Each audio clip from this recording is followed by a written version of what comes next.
একদল মানুষের অরুচিকর মিথ্যা বানোয়াট ও ভিত্তিহীন সংবাদ প্রচারে অতিষ্ঠ হয়ে সম্প্রতি আইনের দ্বারস্থ হন ঢাকাই সিনেমার চিত্রনায়িকা শবনম বুবলী।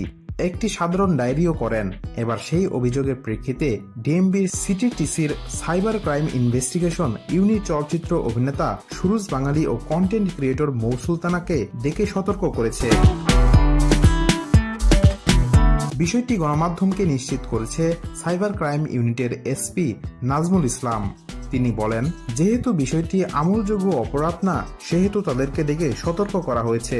বলা হয়েছে, এগুলো করলে আদালতের অনুমতি সাপেক্ষে তাদের বিরুদ্ধে ব্যবস্থা নেওয়ার সুযোগ রয়েছে। তারা এটা বুঝতে পেরেছেন এবং তারা তাদের অপরাধ স্বীকার করে ক্ষমা চেয়েছেন। একই সঙ্গে তারা কখনোই এমন করবেন না বলে গেছেন। এর আগে গত 24 এপ্রিল বুবলী রাজধানীর ভাটারা থানায় একটি সাধারণ ডায়েরি করেন। সাধারণ ডায়েরিতে বুবলী বলেছেন, বেশ কিছুদিন যাবৎ কিছু ব্যক্তি, অনলাইন পোর্টাল ও টিভি চ্যানেল তাদের নিজস্ব ফেসবুক ও ইউটিউব চ্যানেলে আমার নামে বিভিন্ন অরুচিকর মিথ্যা ও বানোয়াট সংবাদ প্রচার করছে।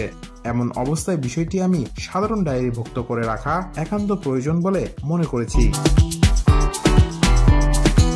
পুলিশ সূত্রে জানা গেছে, প্রতিদিনের চিত্র, জমশেদ ভাই, মৌ সুলতানা, সনি কমিউনিকেশন, এসকে উজ্জ্বল, সোনিয়া শিমু, ফেরদৌস কবির, আবুল হুসাইন তুফান, শাহিনুর আক্তার, জাহিদুল ইসলাম আপন সহ 15 থেকে 20টি ফেসবুক পেজ, ইউটিউব চ্যানেলের নাম উল্লেখ করেছেন বুবলী। তার অভিযোগের তালিকায় আছে দেশের 4টি গণমাধ্যমেরও নাম।